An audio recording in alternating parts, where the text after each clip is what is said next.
মুহূর্তে ডিবি কার্যালয় থেকে যুক্ত হয়েছেন সহকর্মী সানি মৃধা। সানি, হাবিবুল আউয়ালকে আদালতে তুলবার ব্যাপারে বিষয়ে নতুন করে কিছু জানা গেল কিনা, এই মামলার অন্যান্য যারা আসামি রয়েছেন তাদের ব্যাপারে ডিবির পক্ষ থেকে কিছু বলা হয়েছে কিনা?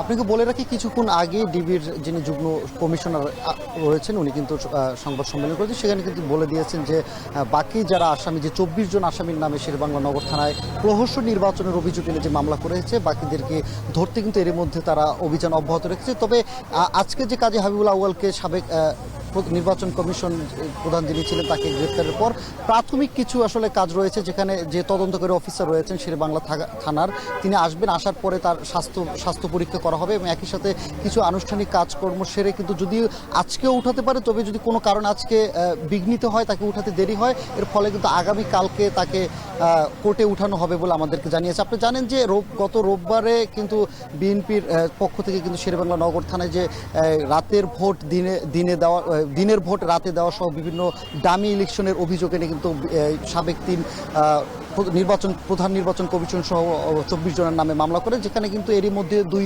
প্রধান নির্বাচন কমিশনকে গ্রেপ্তার করেছে। অর্থাৎ কে এম নুরুল হুদাকেও কিন্তু উত্তরের একটি বাসা থেকে দুই দিন আগে গ্রেপ্তার করা হবে। আজকে কিন্তু মগবাজারে দুপুর 1টার দিকে কাজী হাবিবুল আউয়ালকে গ্রেপ্তার করে। এ সময় ডিবির পক্ষ থেকে বলা হয়েছিল তিনি আত্মগোপনে ছিলেন এবং সেই জায়গা থেকে বিভিন্ন তথ্যের ভিত্তিতে কিন্তু তাকে গ্রেপ্তার করে। এর আগেও কিন্তু কয়েকবার তারা অভিযান পরিচালনা করলেও তাকে গ্রেপ্তার করতে সক্ষম হয় না। অবশেষে কিন্তু তাকে আজকে গ্রেপ্তার করেছে। একই সাথে যিনি 14 সালের প্রহসন নির্বাচনের অভিযোগে যিনি অন্যতম আরেকজন আসামি যিনি রয়েছেন রকিব উদ্দিন আহমেদ, তাকেও কিন্তু গ্রেপ্তার করতে অভিযান অব্যাহত রেখেছে। তারা বলছে যে এই মামলায় যারা যারা অভিযুক্ত বা যাদের নামে অভিযুক্ত রয়েছে, যে 24 জন রয়েছেন, সবারই কিন্তু এরই মধ্যে তারা গ্রেফতার করতে কিন্তু তারা অভিযান অব্যাহত রেখেছেন। একই সাথে তারা ব্রিফিংয়ে এটা বলেছেন যে এখন পর্যন্ত তারা কিন্তু যেসব অভিযান করেছে বা যাদের কাছে যে তথ্যভিত্তি আছে, এর সময় কিন্তু যাদের নামে মামলা রয়েছে তারা কিন্তু বিভিন্ন সময় তাদের স্থান পরিবর্তন করছে।